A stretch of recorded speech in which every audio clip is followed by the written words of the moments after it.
300 grand in super. Sounds safe, right? Like a nice cozy nest egg, but let's get real. At today's pace, that kind of money will barely buy you 4 years of groceries at retirement. Think about that for 1 second. 4 years. What if instead of just sitting there, that exact same pool of money could actually control a $1.5 million portfolio at your retirement? We're not talking about some shady offshore crypto scheme or a get rich quick gimmick here. This is about a plain vanilla self-managed super fund, or SMSF, combined with a bare trust and limited recourse borrowing arrangement, all operating within your super. It's the exact playbook we use every single week with our clients, and it's surprisingly straightforward. So stick around, because in the next few minutes I'm going to walk you through the 5 crucial moves that can transform your dormant super into a thriving, tenanted, rent-paying, compounding property empire. And yes, we're talking fast. Before we dive in, let me introduce myself. My name is Jason McCall, and I'm the SMSF Property Guy.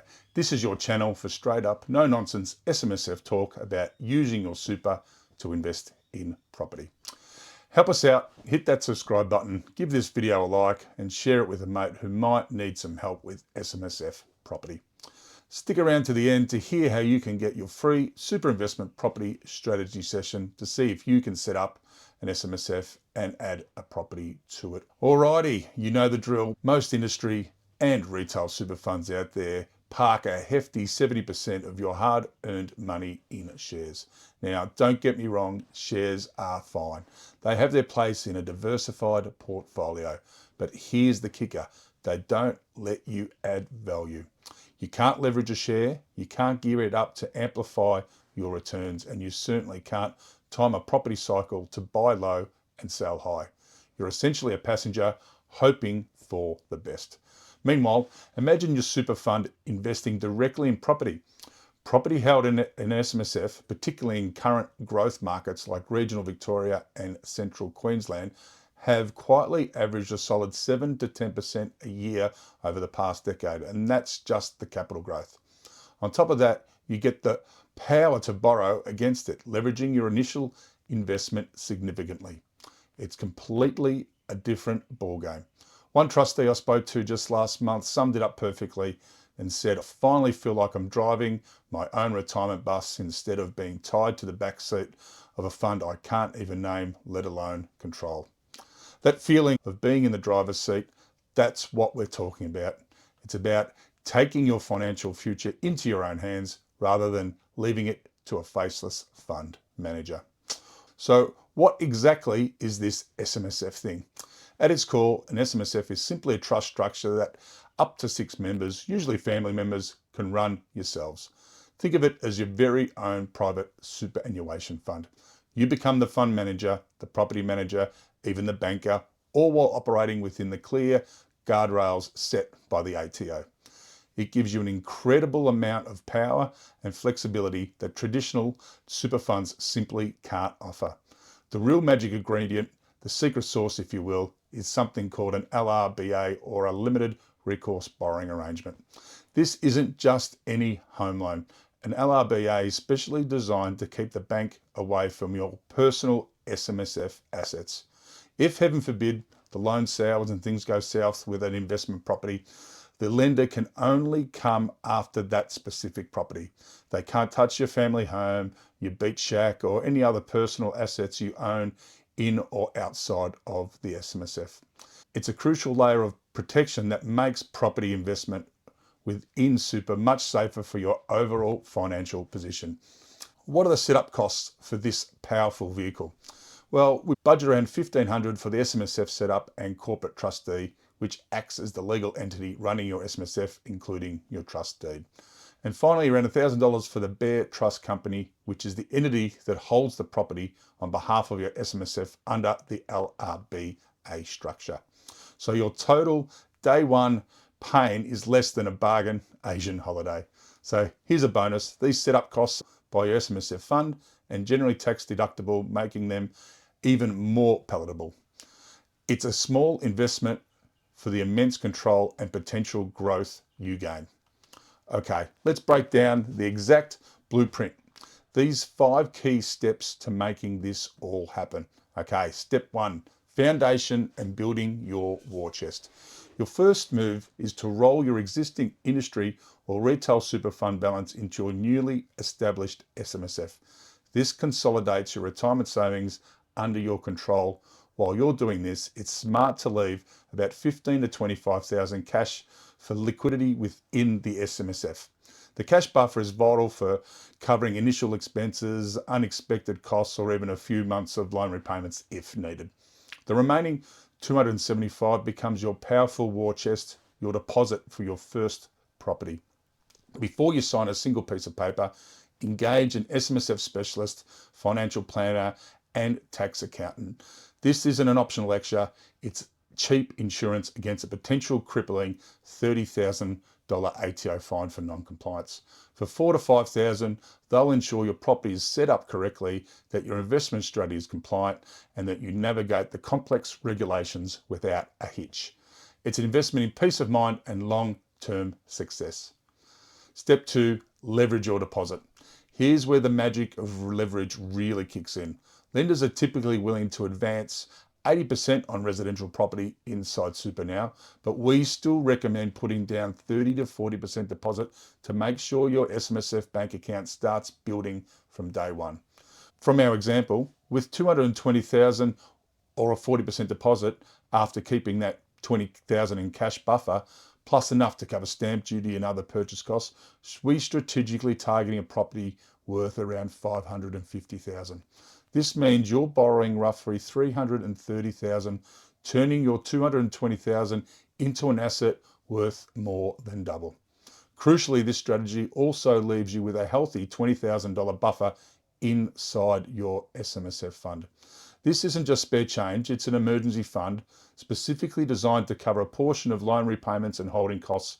For example, your tenants vanish or unexpectedly you face an extended vacancy period. This buffer is crucial for stress testing your investment and ensuring its resilience. All right, step 3, the acquisition filter and finding the right asset. Not all properties are created equal, especially when investing through an SMSF. We want properties that work hard for you, generating both strong rental and capital growth. Our preferred strategy involves looking for low maintenance established homes where possible. Geographically, we're often looking in established high demand areas which due to property cycles are changing all the time. We target homes with the biggest land blocks available to us. The yield is paramount. Your net rental yield must clear 4.5% to comfortably wash the loan repayments, council rates, insurance, and your property management fee. Anything below that, you're not really buying an asset, you're buying a future headache that drains your fund's cash flow. We're looking for a property that is self-sufficient or even cash flow positive from day one. Step 4, the growth loop and compounding your way to wealth. This is where patience and strategy truly pay off. Property cycles in southeast Queensland, for example, have historically shown a tendency to double values roughly every 7 to 10 years. Let's assume an 8-year cycle for our calculations. Your initial $550,000 property could realistically become worth around 1.1 million. Now, here's the clever bit. At the end of each year, you have a surplus of money above your cash buffer. So, what do you do with it? You use it to start paying down your debt each year. Suddenly, debt starts dropping and your $330,000 loan soon becomes zero. How? Because your tenants diligently paid down the loans with their rent. Your employer contributions continue to come in while time, the ultimate ally, did the heavy lifting of capital growth with your property along with rental income. Now you have a powerful passive income and ready for retirement, building your SMSF cash account, giving you options and diversity. On to step 5, the defense, protecting your empire. Building a property empire within your SMSF isn't just about growth. It's about the robust defense. The golden rule here is simple. Never, ever breach the sole purpose test. This means SMSF exists for one reason only, and that's to provide retirement benefit to its members. Don't holiday in your investment property. Don't let your kids rent it, even at market rates. And crucially, ensure all rent flows directly back into the fund, not into a personal bank account. Any deviation from these rules can lead to severe penalties from the ATO. Beyond compliance, review your insurance annually also. Ensure your property is adequately covered for all eventualities. Your interest cover ratio, the ratio of your rental income to your loan repayments, should ideally sit around 1.5 after tax. If those numbers start to tighten, don't get emotionally attached to an underperforming asset. Superannuation law forces you to protect your retirement benefits, not your emotions. Be prepared to sell underperformance early and deploy that capital into assets that are working harder for your future. Let's put some concrete numbers to this blueprint showing you the trajectory. Year zero, you started with $300,000 in your SMSF. You purchased a $555,000 house with a 40% deposit. Estimated net rent after expenses like rates and insurance and management fees. So you're approximately coming away with $24,000 per year. And estimated loan interest rates around $22,000 per year. So your net cash flow into the fund is a positive $2,000. It's a cash flow neutral or slightly positive scenario, meaning the property is largely paying for itself from day one. This is prior to obviously tax returns, etc. Year four, the property has grown to approximately $770,000 in value. Your loan balance has been paid down by your tenants to about $320,000. On to year eight, and your first property has now reached an estimated value of $1.1 million. The loan balance is further reduced to roughly $300,000, and your growth in that single property has soared to $800,000. Now, let's take a reality check. I know what you're thinking. What about the risks? And you're right to ask. Interest rates can jump, tenants can disappear, roofs can leak. These are all real possibilities, and it would be irresponsible to pretend otherwise. That's precisely why we don't just hope for the best, we model for the worst. We stress test everything at a conservative 8% loan interest rate, even if you're likely to borrow closer to 6%. If the numbers still stack up, if your cash flow remains positive or manageable under these high rates, then the deal survives our stress tests. It gives you a much stronger margin of safety. Also remember the crucial importance of liquidity. You can't sell a bathroom when you need cash to cover an unexpected expense. You can't quickly liquidate a property component. That's why we recommend you keep up to 10% of your total fund in cash or highly liquid listed shares inside an SMSF. This ensures you have readily available funds for emergencies without being forced to sell a property at an inopportune time. Finally, legislation moves. The rules around superannuation are not static. Last year, for instance, an ATO clarified in-house asset rules concerning single asset funds. Staying compliant isn't just about avoiding fines, it's about protecting your entire investment. Keep meticulous minutes for all your trustee decisions and always pay for your annual audit. It's a small reoccurring cost that's infinitely cheaper than the penalties and headaches that come along with non-compliance. Don't cut corners here. If you're sitting there right now nodding your head and thinking, right, I absolutely want the numbers run on my own super balance, then you're in luck. Book a call with the SMSF Property Guy. The link is right below this video. Grab it, it's completely free. Okay, I get a lot of questions about SMSF property and some pop up again and again. We're going to tackle a few of them here today. All right, can I use my SMSF to flip houses? That's an absolutely not. This is a common misconception and very dangerous path. The moment you start buying properties with the intention of quickly renovating and selling them for a profit, you're no longer investing, you are trading. The ATO views trading activities with an SMSF very differently. If your fund is deemed to be trading, any gains you make could be taxed as income at a whopping 45% rather than the concessional superannuation tax rates. This completely undermines the purpose of investing through super. Stick to long-term investments for capital growth and rental income. Plus, you can't get a loan for repairs. Any funds would have to come out of your SMSF cash reserves. So stick to the rules and go low maintenance. All right, is commercial property better than residential property? That's like asking if apples are better than oranges. It really depends on what you're looking for and your strategy. Commercial property can offer higher net yields and longer lease terms, which is great for cash flow. For example, a medical suite in Perth might be on a 4% net yield, but comes with a 10-year triple net lease, which the tenant pays most of the outgoings. That's fantastic for consistent cash flow. However, commercial property often has lower capital growth potential compared to residential, and vacancies can be much more painful and harder to fill. Residential, while sometimes having lower yields, often boasts stronger capital growth and generally shorter vacancy periods. The best strategy, if your fund balance allows, is often a mix of both to diversify and balance cash flow with growth potentials. All right, next one. How many properties is too many? This is less about a hard number and more about your fund's financial health and your strategy. Do you want to pay down the debt on an existing property inside your SMSF?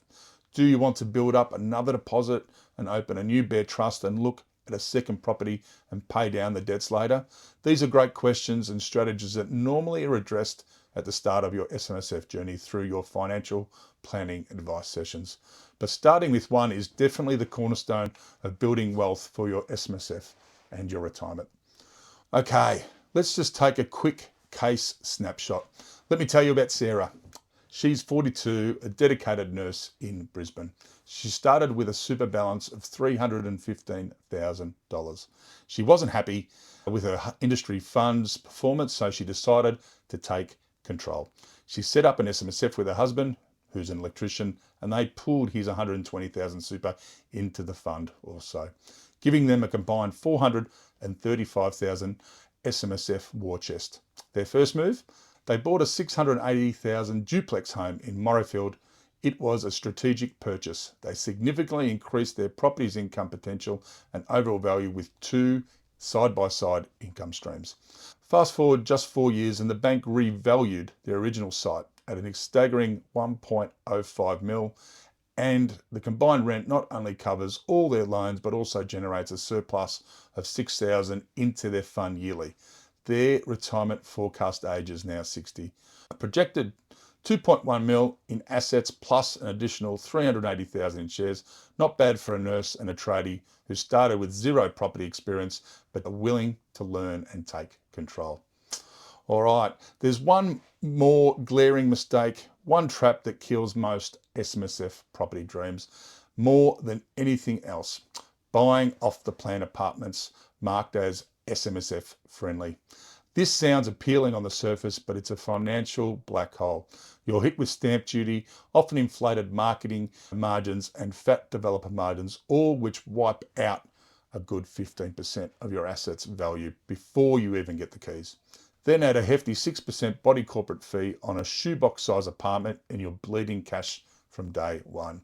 These properties rarely deliver the capital growth or strong yields needed for a successful SMSF strategy. My advice: stick to established houses on land. Land is a finite resource, supply is capped, and demand is boringly predictable. That's where the real sustainable growth happens. Are you ready to stop treating your super like it's monopoly money, something abstract and out of control? It's time to turn it into a tangible wealth generating machine. Book a 15-minute super investment property strategy call with us. The link is right below. We'll run your specific numbers. If you get through to a longer strategy call, we'll show you the property types we're targeting next and map out a personalised strategy for your SMSF.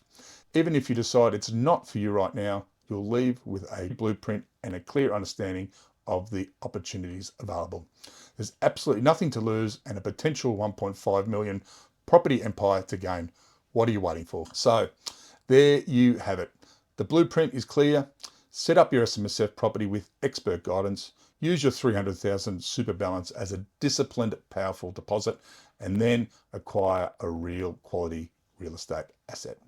Leverage that purchase with smart gearing that your tenants happily service, and finally, let compound growth do its incredible second lap work over time. 10 years from now, you won't even remember the initial setup, paperwork, the meetings, or the minor complexities. But what you will remember is the profound satisfaction of picking up the keys to a thriving property portfolio that consistently pays you to live. Your super isn't just a nest egg waiting to hatch, it's a launch pad, and it's time to press the ignition button. Remember to head to the smsfpropertyguide.com.au to book your strategy call now. If you found this video helpful, please be sure to hit that subscribe button, give it a like, and share it with a friend. So, what sort of property would you buy in an SMSF? Share and leave a comment below. Take care, and as always, I believe in starts, the rest is inevitable. Take care, guys.